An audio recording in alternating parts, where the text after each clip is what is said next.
Hey friends, how you doing? Hope you had a good weekend. We're having a good one here. It's going to be a big weekend for us at SFOI. 4 events this weekend. We got the U.S. Open, the Music City Grand Prix led by Ben Gonzalez.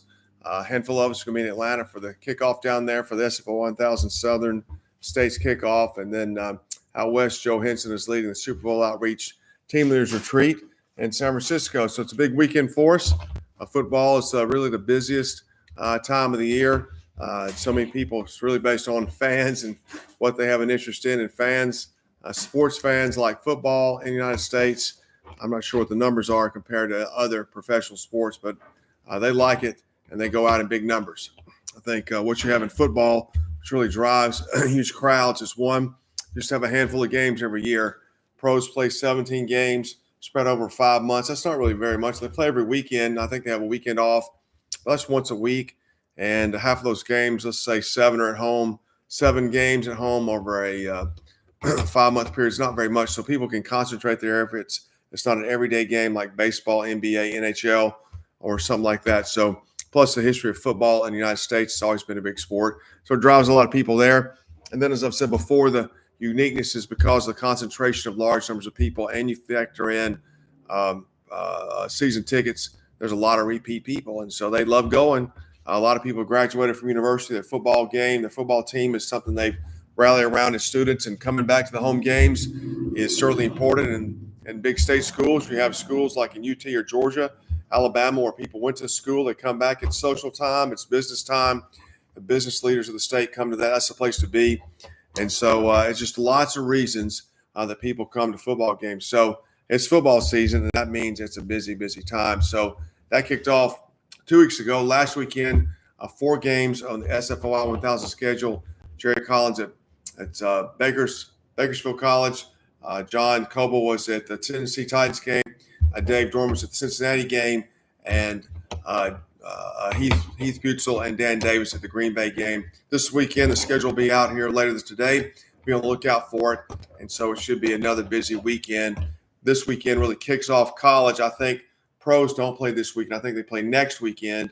They kick off the following weekend. So this is the big college kickoff weekend. So Lord willing, the Chick-fil-A kickoff is going on in Atlanta. That's where we'll be. 2 games. I think Tennessee plays Syracuse Saturday, and I think USC, South Carolina plays somebody on Sunday. I think they play not Clemson. I can't remember who it is. Should be big games. Plus, this event I'm going to mention, Dragon Con, is one of those local events that attracts a lot of people. If you've never lived in a big city, when Dragon Con or Comic Con or those kind of things roll into town, they attract a lot of people.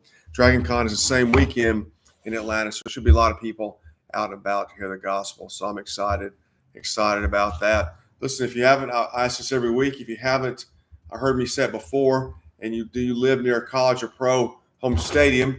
If so, I'd love to plug you into the SFOI 1000 program. What that means, you commit to preaching at every home game of the nearby team, which again, you have lots of people and lots of repeat people. That allows what I call objective evangelism. You call sinners repent and believe, and you have this sort of chaplain-like pastoral ministry that develops as well. When you get to interact with people as they see you, they get to know you, you get to know them. Police get to know you, the people working there get to know you, and you really go from just proclaiming the word to being a constant leavening presence.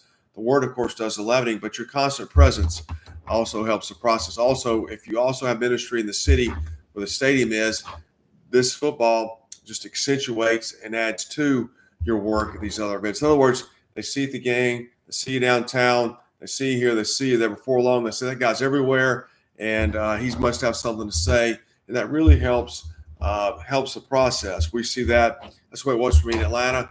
We see this a lot with Joe Toy, Daryl Davis, and the guys in Raleigh. Their bus stop, campuses, now that school started, campus, ball games, other places, Franklin Jones, Drake Circle, abortion places. They're out there all the time. Friday nights, big events, and these guys are out there. It just has a huge, huge leavening effect. So do you live near a college or pro home stadium? If you do, let me know. I'd love to plug you in. The other thing that we try to do with the SFO 1000 program is promote you. So like our mission at SFOI is really just to have guys out preaching Christ as many places as possible in the world. 1,000 is really a number that reflects kind of a goal, 1,000 evangelists around the world.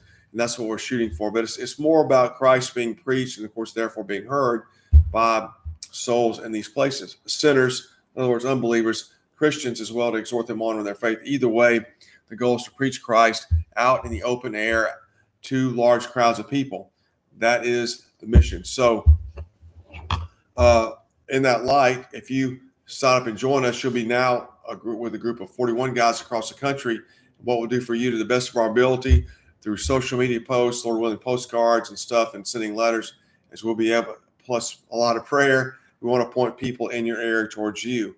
Like if you live in Tennessee, we're going to email the churches in Tennessee that you're there. And once we start making your name known, contact information, and so forth, then we'll hope they'll contact you. Then we'll just keep this email process going, and hopefully someone will call up and say, hey, I hear you preaching here. I'd love to come join you. But we want to point them to you because you're in their area, and that's how the process works. So that's why we want to include you on the system here, on the SFOI 1000 system, so we can point people to you. But also, you also see a collective effort from coast to coast of 41 guys preaching across the country. That's pretty motivating. I think people, when you're the only guy going out, there's a lot of apprehension. When you see I'm one of 41 guys across the country, there's only 130, I think, teams out there that can play, and not all of us have good stadiums. Let's say 100. That you're in the middle of preaching Christ to football fans across the country, and that helps people get out. That helps people want to support you and so forth. So that's kind of a big idea of what's going on here. So we hope that you'll sign up with us. Also, campus preaching has started as well. There are 9 preachers on the list there. There should be the campus link on the bottom of this video. Do you live near a college campus? Do you have a day off during the week when you go preach on the college campus?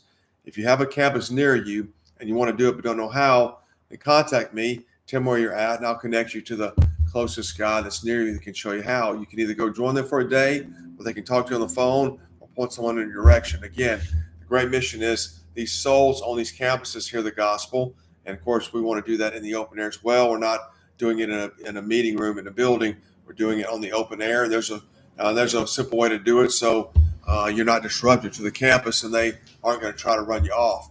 And so that's also going on right now through the semester.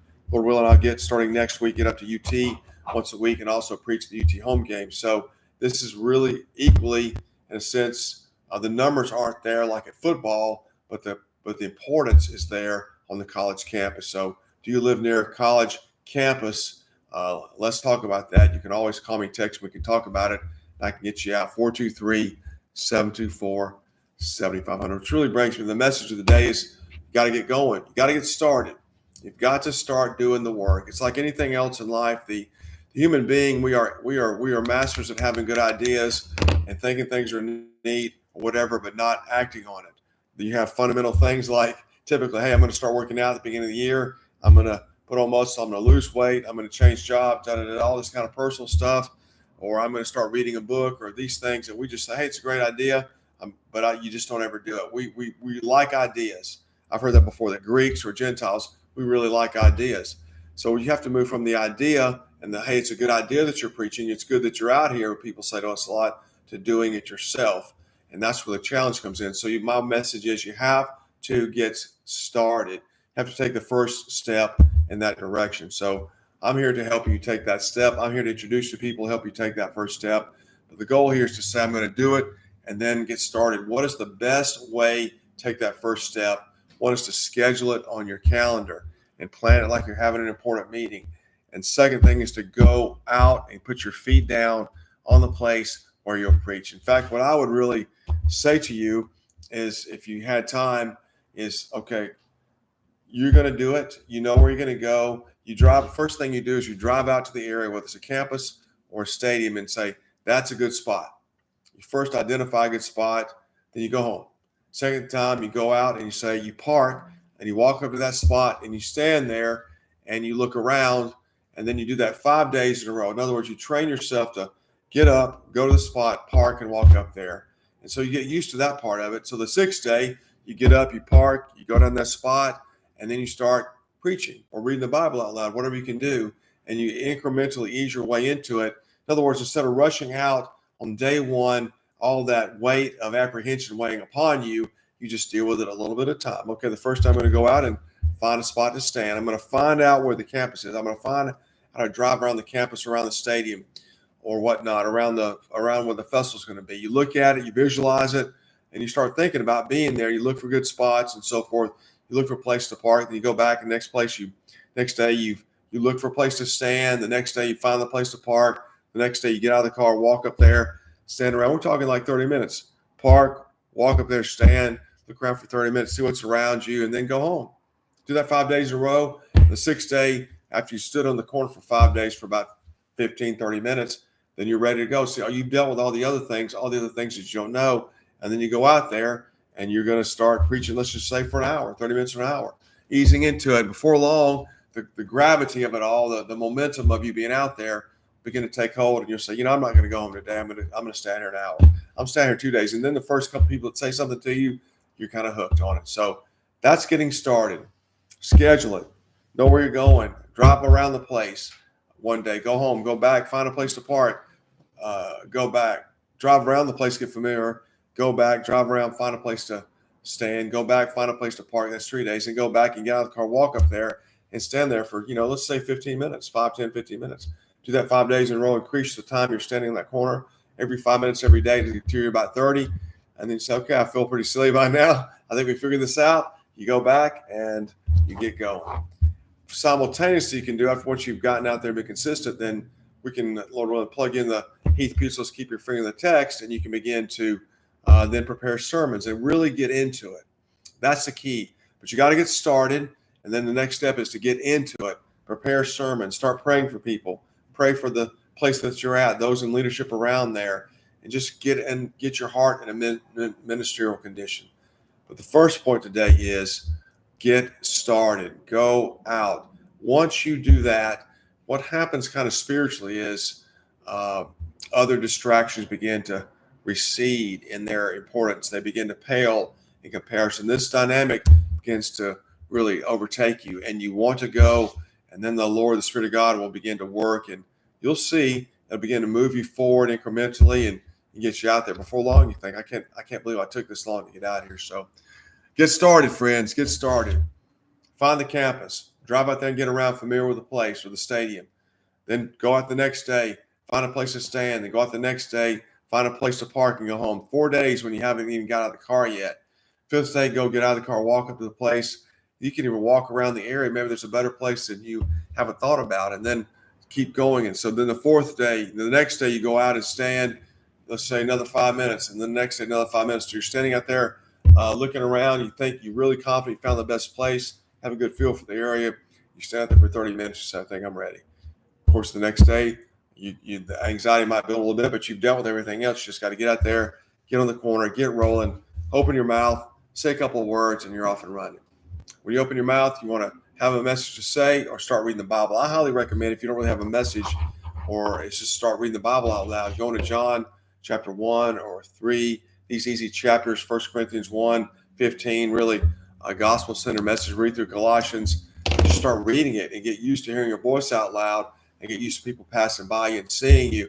And if you know the Bible well, you read a lot, been in church, you're not a new convert, then pretty quickly you're going to raise up your hand and say something. It all happens automatically. But just start reading the Bible out loud, get used to hearing your voice, say, I'm going to do this 30 minutes. And so you go home, you're out there in the corner. The whole thing probably takes less than an hour. You go back, and before long, you're hooked. That's what I would say. But you got to get started. Get started. If you want to talk about it, call me or text me and let me know. 423-724-7500. Let's go over the events today. We'll go through Monday, Tuesday, Wednesday. Today's Monday. It's MLB Day, 13 games. Games from Baltimore, 6:35. These are start times Eastern Time. Cleveland, Ohio, and Miami, Florida, 6:40. The Bronx, Yankee Stadium, 7:05. Toronto, 7:07. Flushing, New York. The Mets playing 7:10 tonight. Chicago, Illinois, Wright Field. That's where the White Sox play. In Milwaukee, 7:40. St. Louis, 7:45. Globe Life Field in Arlington, 8:05. Seattle, 9:40. Sacramento, California, 10:05. And Dodger Stadium, LA, 10:10 start. Tuesday, you got all MLB games. Baltimore, 6:30 stop. Cleveland, Ohio, and Miami, Florida, 6:40 start. The Bronx, New York, 7:05. Toronto, 7:07. Citi Field, Flushing, New York, 7:10. Chicago, Milwaukee, 7:40 start. St. Louis, 7:45. Arlington, 8:05. Houston, 8:10. Seattle 9:40, San Francisco 9:45, Sacramento 10:05, and LA 10:10. Wednesday, we'll do Wednesday and Thursday and stop after Thursday. All right, MLB with two MLS games. MLB, the Bronx at 105, Cleveland, Ohio 110, Miami 110, Seattle 410, Baltimore 635, Toronto 707, Citi Field, Flushing, New York 710, Chicago, Milwaukee 740, St. Louis 745, 805, Arlington, Houston 810, LA 840, San Francisco 945, Sacramento 1005, MLS games, Fort Lauderdale 530, and Carson, California 745. Last day, Thursday. Then we'll pick up Friday, Saturday, Sunday on Friday or Thursday. Not 8 MLB games on Thursday. Baltimore 105, Houston, Milwaukee 210, St. Louis 215, San Francisco 345, Philadelphia 645, Flushing, New York 710, Chicago 740. 4 concerts: Caveman Music Fest, Western Colorado, the 28th through the 31st. Chicago Jazz Fest, 20th through the 31st in Chicago. Front Porch Fest, Stewart, Virginia. And Carnival of the Arts, 28th through the 1st, Kempton, Pennsylvania. All right, friends, last couple of things, events going on. Taste of Chicago, September 5 to 7. There's still room. Can you make it? Preaching 3 days in Chicago, which is, as I've said, it's a good city, good fit traffic, good weather right now. Taste Chicago is supposed to be a big event. Jeremy Chong, the leader, does a great job. Highly recommend it. If you want to be with a handful of guys that are devoted to the Lord and are men of prayer and so forth, get out and preach all day. That's what this is. Second thing is this weekend, we still have a couple spaces at the U.S. Open. If you're new or trying to get started in this work or trying to get sort of re-energized in it, there's no cost if you can get to New York City. So let me know. U.S. Open this weekend, Friday to Monday as well. And the next event will be really London, England, October 10 to 20. In London, England, that's really my favorite event. I love that. 8 million people in one city, all walking around, riding the tube. It's just the best. People everywhere. You also got Music City. NC State Fair, October 24, 26. Tommy Waltz is leading that. 1 million people in 10 days there. And Raleigh, North Carolina. It's just a weekend event, but it's a huge event. Diego Sandoval leading the group. If you speak Spanish, to the Mexico City Grand Prix as well. And Heath Pucel, October 16 and 19, leading the Circleville, Ohio. A good, calm event, but if you've never preached before or live in that area, it's good. People from all over the country and the world come in for this Pumpkin Fest. Last event in November, the Grey Cup in Winnipeg, Canada. Should be good crowd there. They're typically a good team, I believe, and should be cold. So it'll be a lot of fun. Our friends, text me, call me if you've got any questions, 423-724-7500. Thanks for listening. Bye-bye.